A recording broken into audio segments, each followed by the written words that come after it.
Why do some people keep arriving late even when they care, try, and promise to be on time? This video explores the quiet psychology behind chronic lateness. Not the jokes, not the labels, but the inner patterns that shape how time is felt, avoided, or misjudged. It looks at what lateness protects, what it signals, and why it often has little to do with disrespect. Staying until the end matters because chronic lateness is rarely about clocks or schedules. It is often about something personal. Understanding that shift can change how this behavior is seen, how it is handled. Lateness is usually treated as a simple problem. Set an alarm. Leave earlier. Try harder. But when someone is late again and again, even after consequences, something else is happening. Time is not experienced the same way by everyone. Some people feel time as pressure. Others feel it as a blur. For people who are always late, time often feels abstract until it becomes urgent. One sign is last-minute urgency. These individuals may move slowly until the moment they must leave. Then everything becomes rushed. This is not laziness. It is a nervous system that responds more strongly to deadlines than to plans. The brain releases more energy under pressure. For some people, that pressure is what finally creates focus. Without it, the task feels distant and unreal. Another sign is optimism bias. This is the quiet belief that things will take less time than they actually do. Getting ready, driving, finding parking. Each step is underestimated, not on purpose. The brain edits out friction. This bias is common in people who struggle with planning under uncertainty. They imagine the best-case version of events, not the average one. There is also a strong link to attention regulation. People who are easily absorbed in thoughts, tasks, or screens may lose track of time without noticing. Minutes disappear, then hours. This is not about caring less. It is about awareness shifting inward. The outside world fades until something interrupts it. Another overlooked sign is emotional avoidance. Being on time means arriving. Arriving means facing something. A meeting, a conversation, a judgment. For some, lateness creates a buffer. That buffer offers emotional protection. It delays discomfort. It shortens exposure. Being late can unconsciously reduce time spent in stressful situations.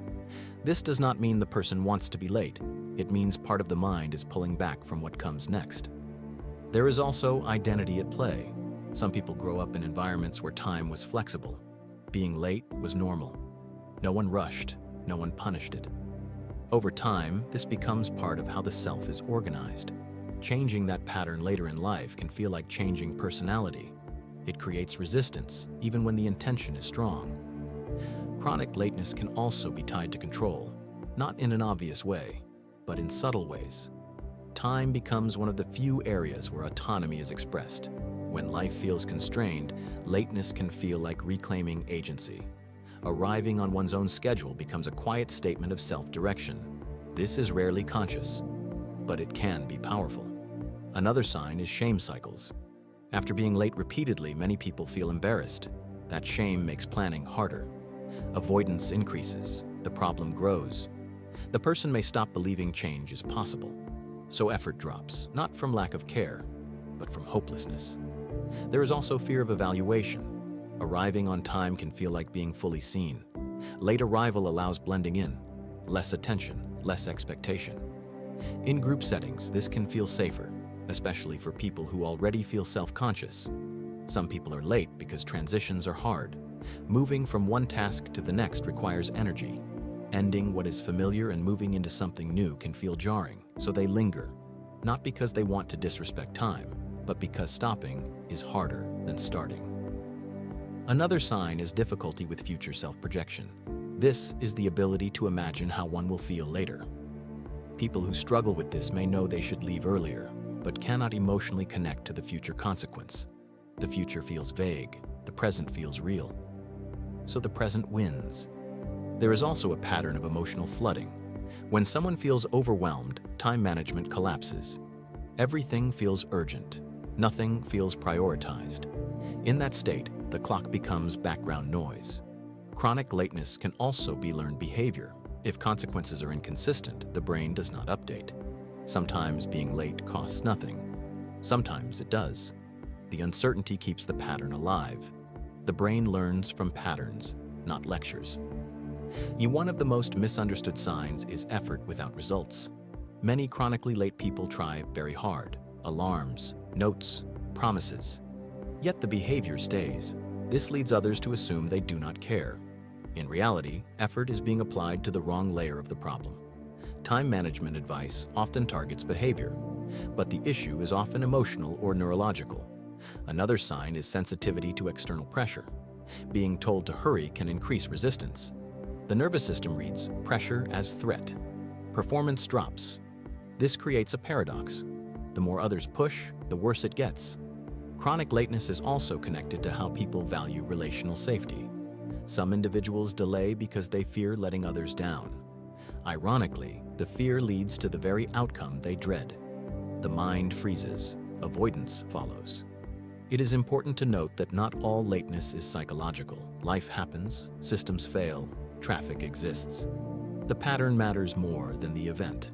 When lateness is consistent across contexts and resistant to change, it points inward.